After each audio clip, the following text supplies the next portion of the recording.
Hello बच्चों, आज हम आपको पढ़ाने जा रहे हैं कोटि सहसंबंध।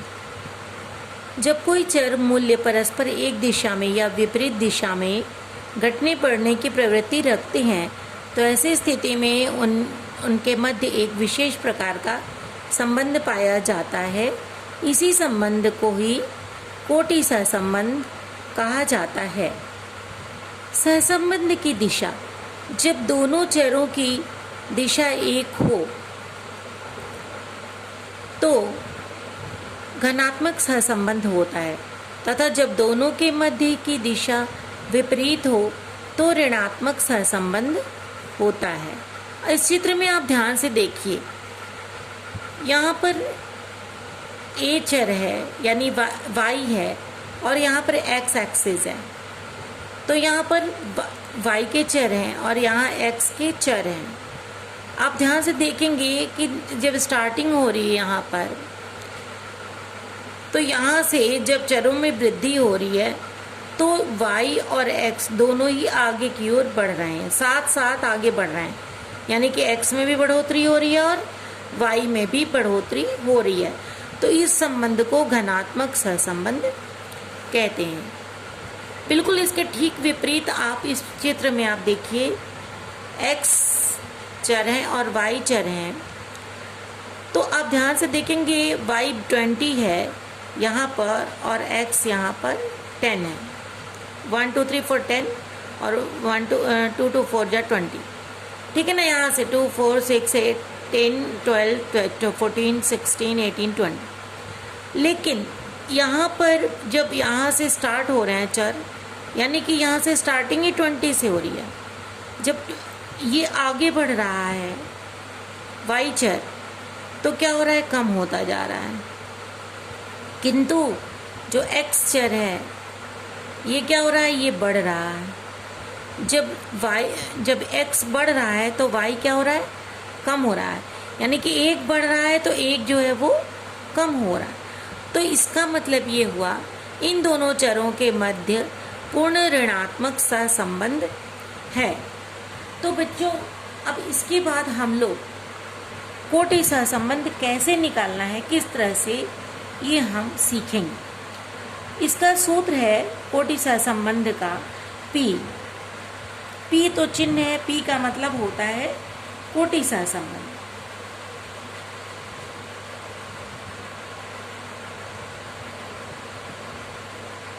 ठीक है, P मतलब होता है कोटि सहसंबंध। तो P का फॉर्मूला है 1 minus 6 sigma D square upon n bracket में n स्क्वायर माइनस 1। अब आपके पास ये प्रश्न है कि निम्नलिखित आंकड़ों से स्पीयरमैन के कोटि सहसंबंध की गणना कीजिए। बच्चों, कोटि सहसंबंध तो अन्य लोगों ने भी निकाला है, विद्वानों ने, किंतु यहाँ पर हमको स्पीयरमैन का कोटि सहसंबंध निकालना है, जिसका सूत्र ये है। अब इसमें ये आंकड़े दिए हुए x और y आंकड़ों से हमें इनके दोनों के मध्य के सहसंबंध को जानना है कि इनके सहसंबंध कितना है और कैसे है। तो सबसे पहले इसके लिए हमें XR निकालना है। XR निकालने के लिए जो x है हमारा, x जो आंकड़े हैं उसमें जो सबसे बड़ा आंकड़ा है 90। देखिए सबसे बड़ा आंकड़ा क्या है, 90। तो 90 के समक्ष हम क्या लिखेंगे, 1। इसी तरह से बढ़ते से घटते क्रम में हम जाएंगे। 90 के बाद है 72, यहाँ पर लिखेंगे 2। 72 के बाद 64 है 3। 64 के बाद है 50, 4। 50 के बाद 40, 5। 40 के बाद 32, 6। 32 के बाद है 25, 7 है ना। 24, 8। 14, 9 और 10, 10। तो इस प्रकार के 10 आंकड़े हैं और इन सबको हमने 1 से 10 तक की काउंटिंग बढ़ते से घटते क्रम में लिख दिया। अब इसी तरह से हम y को करेंगे, जो y है y r निकालेंगे। x का XR हो गया, y का y r निकालेंगे। तो वाई आर में देखिए क्रम से ही लिखा हुआ है, लगभग 40, 1, 32, 2, 30, 3, 24, 4, 20, 5, 18, 6, 12, 7, 10, 8, 6, 9 और 3, 10। ठीक, ये हो गया। अब हमको निकालना है डी। डी निकालने के लिए हमको एक्स आर में से वाई आर को घटाना है। ठीक है, लेकिन यहाँ तो घम एक्स आर कम है, तो इनके दोनों का मध्य का अंतर हम निकालेंगे, यानी कि 10 में से 7 गया, 10 में से 3 गया 7। चूँकि हमारा एक्स आर छोटा है इसलिए यहाँ पर हम माइनस लगा देंगे। तो जब भी हमारा ये छोटा भाग होगा अभी, तो यहाँ माइनस लगेगा, और अगर ये भाग इस भाग से बड़ा होगा तो यहाँ कोई प्लस का निशान रहेगा। तो 2 में से 9 घटाएंगे, क्या होगा? 7 ही होगा, ये भी माइनस में आ गया। 10 में से 8 घटाएंगे तो 2 होगा, लेकिन ये माइनस में नहीं होगा। 8 में से 7 घटाएंगे 1 होगा, प्लस में होगा। 6 में से 6 घटाएंगे तो 0 होगा, प्लस में होगा। 5 में से 5 घटाएंगे तो 0 होगा, प्लस में होगा। अब यहाँ 1 में से 4 घटाएंगे, यानी कि 4 में से 1 घटाएंगे तो 3 होगा, लेकिन यहाँ पर माइनस में होगा। 7 में से 3 घटाएंगे तो 4 होगा, प्लस में होगा। 9 में से 2 घटाएंगे तो 7 होगा, प्लस में होगा। 4 में से 1 घटाएंगे 3 होगा और प्लस में होगा। अब हमको निकालना है डी स्क्वायर। बच्चों, इसके पूर्व जो मैंने आपको स्क्वायर निकालना सिखाया है, तो स्क्वायर का मतलब होता है कि जो इस संख्या का स्क्वायर निकालना है उसको उसी संख्या से आप गुणा कर दीजिए। तो 7 सते हो जाएगा 49। जब -7 को -7 से गुणा करेंगे तो प्लस हो जाएगा, माइनस हट जाएगा। तो 7 सते 49, 2 2 4, 2 दूना 4, 1 इकाई 1। 0 को 0 से गुणा करने पर 0 ही होगा बच्चों। एक बात और याद रख लीजिए आप बच्चों को, 0 को 0 से गुणा करिए या 0 को किसी भी संख्या से गुणा करिए, लेकिन वो 0 ही आएगा, उसमें कोई भी अंक नहीं होगा। 3 3 जा 9, 4 4 जा 16, 4 4 16, 7 7 49, 3 3 जा 9, 3 9।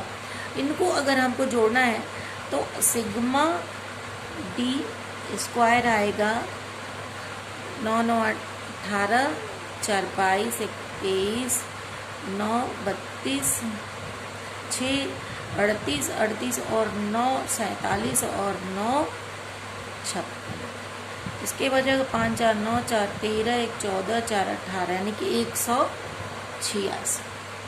तो बच्चों, ये तो आपका कैलकुलेशन ये हो गया। अब हम निकालेंगे इस फॉर्मूले के अकॉर्डिंग, हम लोग कोटि सहसंबंध निकालने जा रहे हैं। ठीक है, तो आपका फॉर्मूला एक बार और ऊपर हम लिख ले रहे हैं।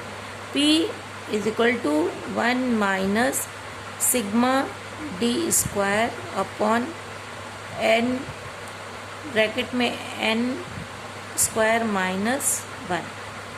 ठीक है, अब है 1 माइनस सिग्मा डी स्क्वायर कितना है बच्चों?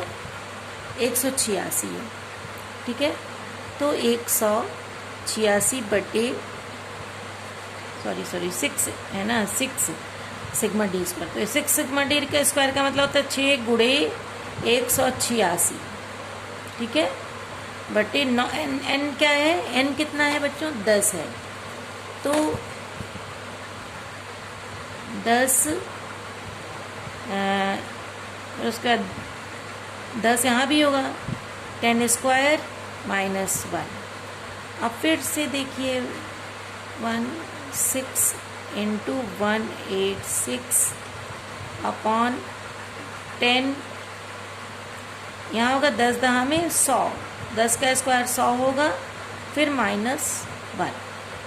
अब हम इन दोनों को आपस में गुणा कर देंगे तो हमारा आएगा 1 माइनस, इनको गुणा करने पर 6 6 36 है ना, 6 8 48 और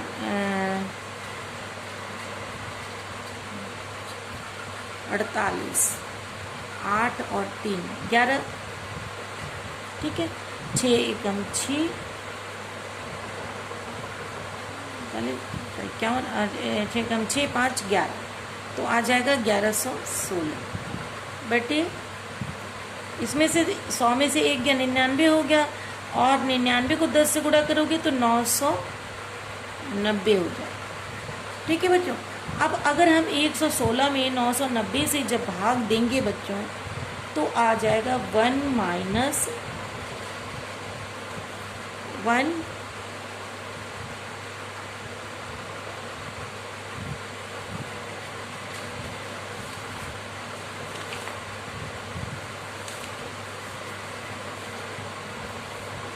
एक मिनट।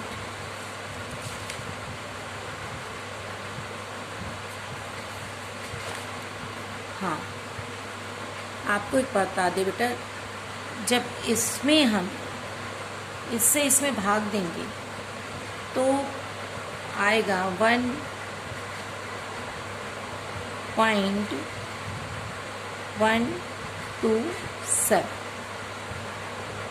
ठीक है। और अगर आप 1 से 1.127 घटाएंगे तो कैसे घटाएंगे बच्चों, क्योंकि 1.127 तो 1 से क्या है, बड़ा है। तो बिल्कुल वैसे ही करेंगे, दोनों का अंतर निकालेंगे, यानी कि 1.127 बड़ा है और 1 जो है वो छोटा है, तो इसको हम लोग घटा देंगे। तो 7, 2, 1 और फिर दशमलव के बाद दशमलव है और ये कट जाएगा। तो आंसर क्या आया, P = 0.127। ये आपका आंसर आ रहा है बच्चों। आप इस तरह से भी आंसर लिख सकते हैं, किंतु अगर आप यहाँ 3 डिजिट है, अगर 2 डिजिट चाहते हैं तो दशमलव लगा के 7 जो है 5 से अधिक होता है, तो इसको इसी को 2 को ही हम 3 बना देंगे और 7 को हटा देंगे। ठीक है ना, यानी कि 1, 2, 3 डिजिट नहीं रखना चाहते हैं तो 2 को बढ़ा देंगे 1 पॉइंट अधिक, क्योंकि जब भी दशमलव इसमें कोई भी संख्या 5 से अधिक होती है, 7, 8, 9 कुछ भी, तो उसको हटा करके उसके पहले वाली संख्या को 1 बढ़ा देंगे, तब ये आंसर हो जाएगा 0.13। तो ये, लेकिन ये 0.13 जो है वो कैसा है, माइनस में आएगा, और ये भी माइनस में आएगा, है ना बच्चों, क्योंकि यहाँ पर 1 जो है वो छोटा है और 1.27 बड़ा है। तो जब छोटे से बड़े को घटाएंगे तो आंसर जो है वो माइनस में आएगा। तो आंसर आ जाएगा कोटि सहसंबंध = -1.13। यानी कि इन दोनों चरों में x और y चरों में ऋणात्मक सहसंबंध है। तो यहाँ पर हम लोग क्या लिखेंगे बच्चों,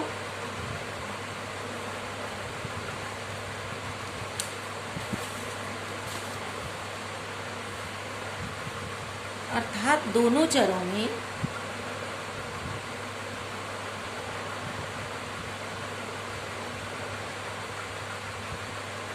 दोनों x या एवं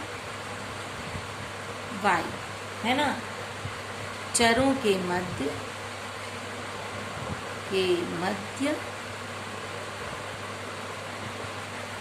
ऋणात्मक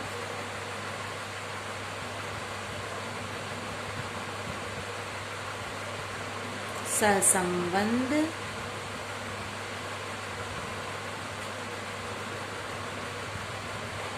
है। ये इसका आंसर है बच्चों। ये आपका रफ काम है, इसको रफ काम को मत लिखिएगा कॉपी में, और इसको आप लोग कॉपी में कर लीजिएगा। ये आपको पूरा दिख रहा है, सारे सवाल हो गए हैं, और इसको आप लोग अपनी प्रैक्टिकल की कॉपी में कर लीजिएगा। और आज आपका ये जो पाठ है आंकड़ों का प्रक्रमण, ये ख़त्म हो गया बच्चों। कुछ थ्योरी के क्वेश्चन होंगे, अगर हमको ठीक लगेगा हम आपको भेज देंगे। और वैसे भी आपको सारे फॉर्मूले याद करने हैं, हर चीज़ का, मीन, मीडियन, मोड, सहसंबंध और मानक विचलन, प्रमाणिक विचलन, और इन सब के विचरण गुणांक आदि के सबके फॉर्मूला याद करना है, और बाकी सारे सवालों का अभ्यास करना है। थैंक यू बच्चों, थैंक यू सो मच।